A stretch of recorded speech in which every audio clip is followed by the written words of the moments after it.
Assalamualaikum warahmatullahi wabarakatuh.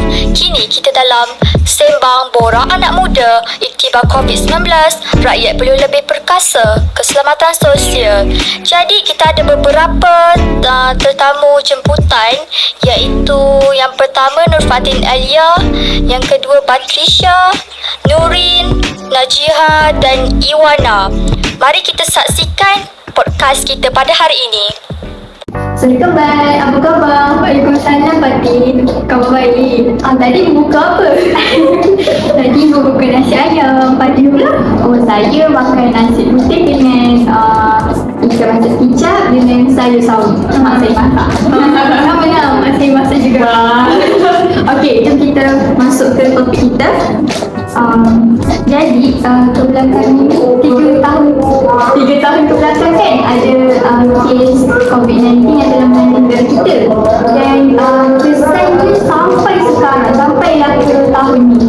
Jadi apakah pandangan Patricia berkenaan kes COVID-19 yang terdapat di India, dan apakah iktibar yang boleh diambil daripada ini? Okey, macam yang kita tahu, kes COVID-19 yang berlaku di India ni telah mencatat nombor 3 tertinggi di dunia. Serius tak? Lepas Amerika dan China. Jadi iktibar yang kita boleh ambil daripada segi kesihatan, kegagalan sistem kesihatan yang berlaku di India.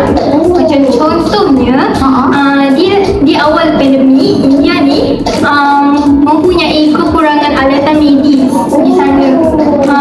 Tapi yang saya tahu dalam dekat India, perubatan tu maksudnya doktor di sana adalah yang pakar-pakar.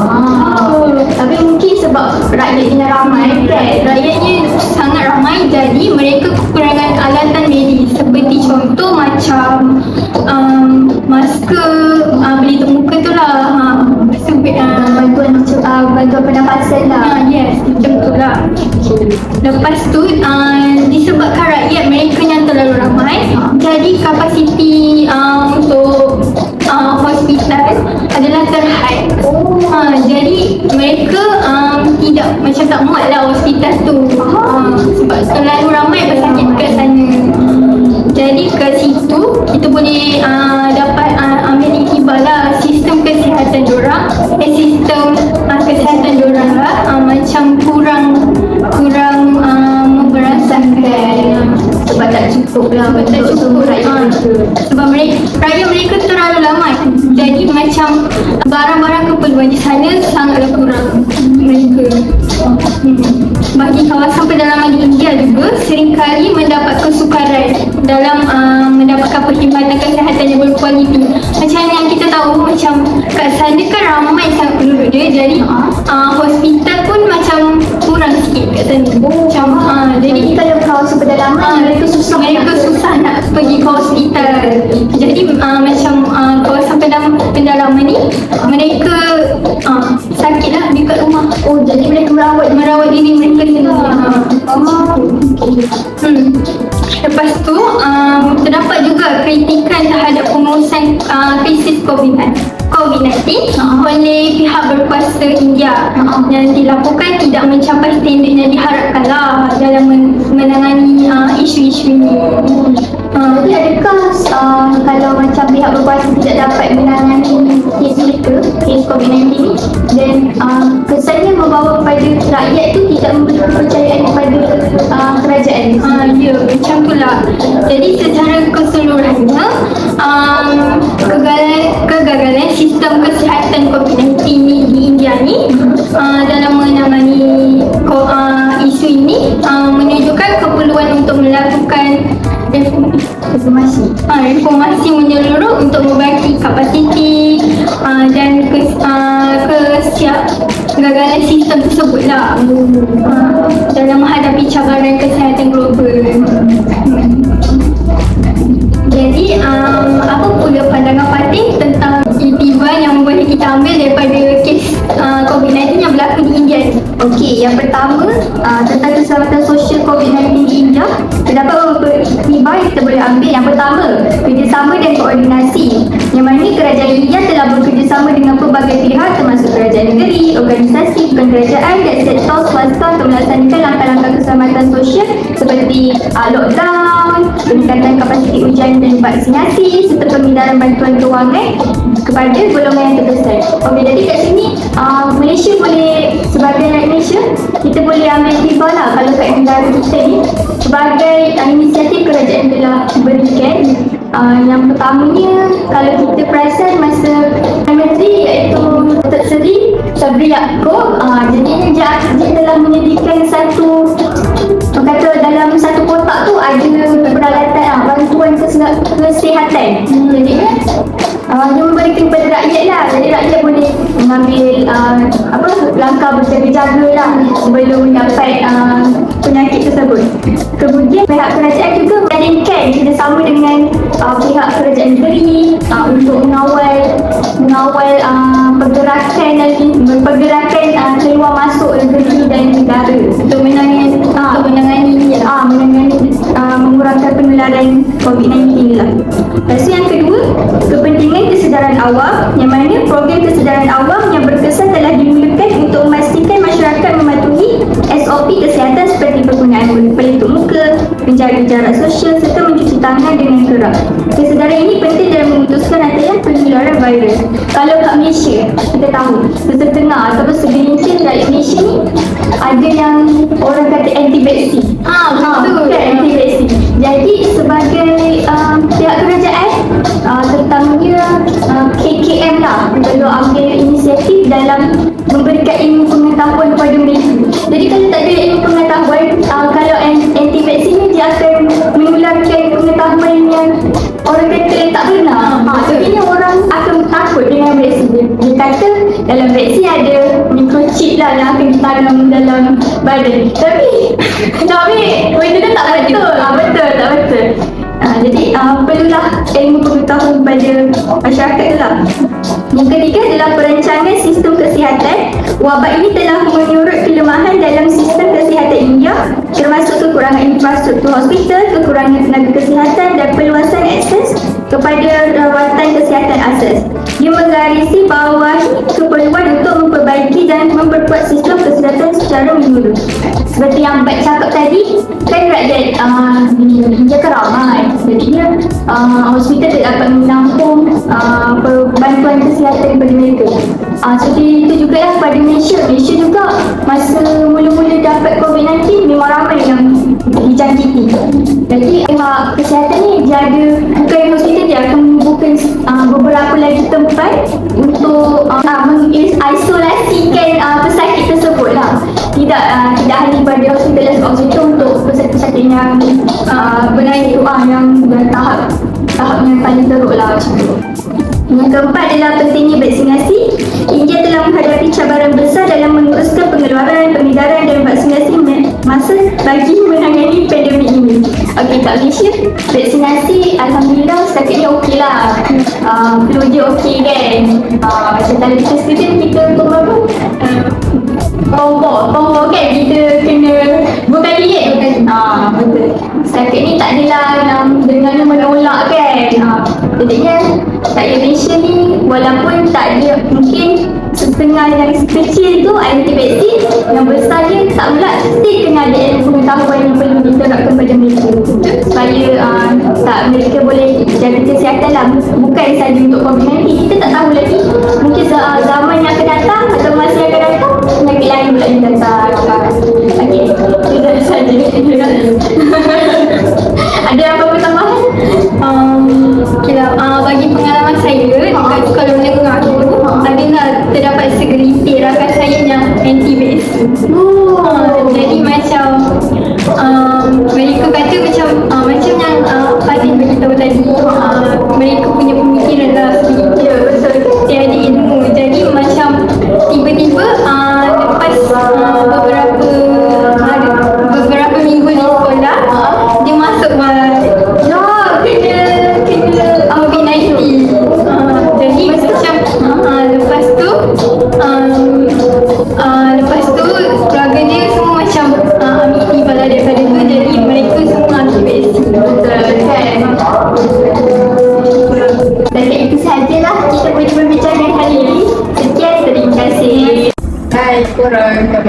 khabar?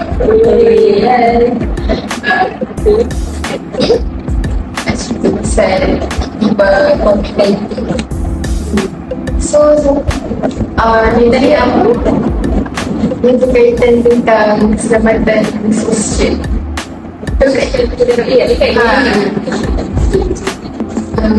Kalau pendapat Najib,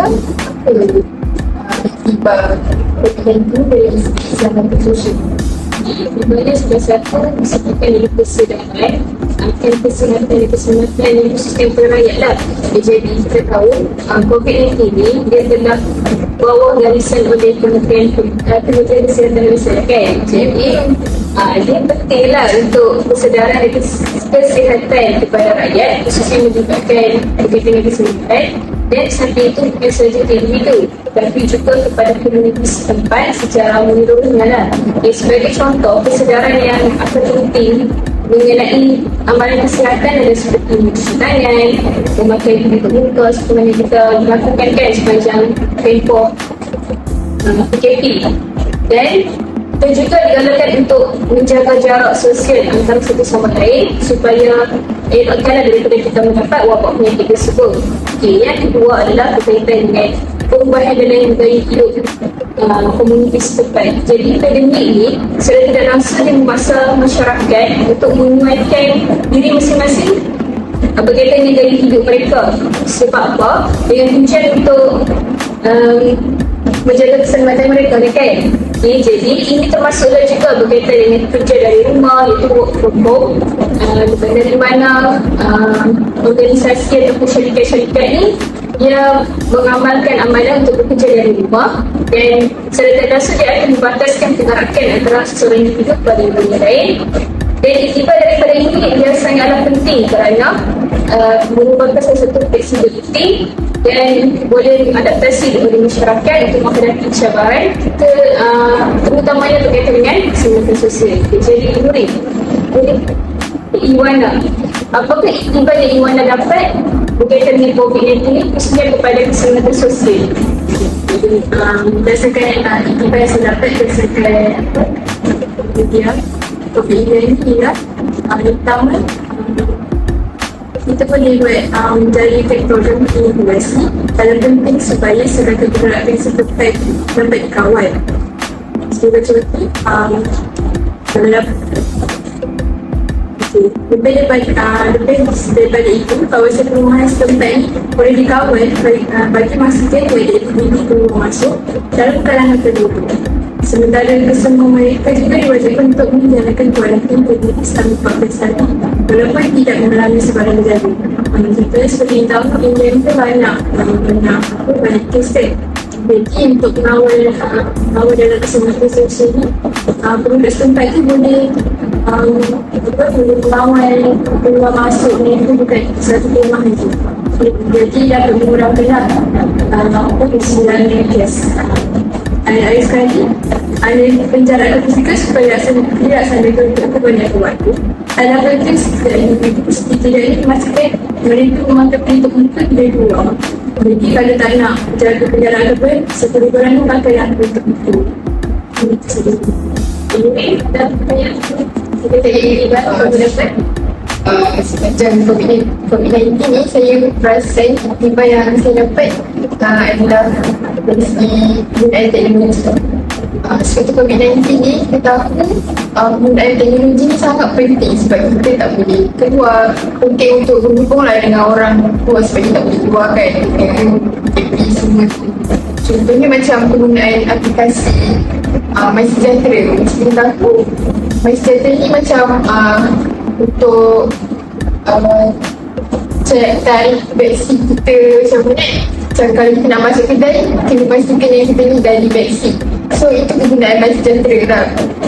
Selain itu dari segi pendidikan, kita punya